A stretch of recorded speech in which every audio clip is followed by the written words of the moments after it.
Nel 2010 in Veneto il Banco Alimentare ha recuperato e distribuito circa 5.000 tonnellate di alimenti, assistendo attraverso strutture caritative oltre 80.000 bisognosi. Tutto questo è possibile grazie all'impegno di 100 volontari stabili, la raccolta volontaria e il coinvolgimento di molte aziende agroalimentari. Sì, abbiamo una collaborazione fattiva con tantissime strutture di carità che operano sul campo aiutando i bisognosi giorno dopo giorno e che per noi sono un aiuto fondamentale per il nostro lavoro, non solo per la stima che giorno dopo giorno ci riconoscono e che è per noi un po' la nostra benzina per andare avanti, ma anche per i suggerimenti e gli aiuti che normalmente ci danno. Le strutture caritative assistite dal Banco Alimentare in tutto il Veneto sono 453, dalle mense per i più bisognosi alle San Vincenzo, dai centri aiuto vita alle realtà di accoglienza.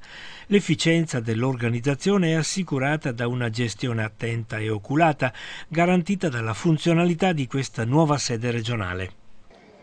È il segno che questi nostri amici di Verona e del Veneto hanno lavorato con una intensità profonda, molto significativa e sono soprattutto diventati capaci di stare accanto ai più bisognosi con un'intelligenza e anche con una commozione che ha messo loro nella condizione non solo di piegarsi sui bisogni della gente, ma di trovare la forma di valorizzare tutte le eccedenze che in questo territorio andrebbero destinate al macero e invece vengono valorizzate socialmente e possono raggiungere in questo modo la tavola di coloro che difficilmente riescono a coniugare il pranzo con la cena. Quest'opera di carità è segnata fin dalla sua nascita anche dalla generosità dell'imprenditoria.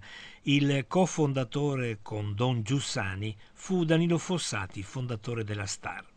Oggi il Banco Alimentare rappresenta una realtà che ha coinvolto tutta Italia. In Veneto in particolare è motivo di orgoglio la generosità di tante persone. Io penso che sia davvero una manna e una mano forte della provvidenza di Dio. Per fortuna c'è ancora questa realtà che viene messa a disposizione di chi si trova in reale difficoltà e attorno a questa realtà, diremo materiale, c'è anche un bel volontariato che è pure un'altra delle espressioni di vita di una società che pare in forte decadenza. Finché c'è un volontariato che si esprime con senso di gratuità, possiamo ancora sperare.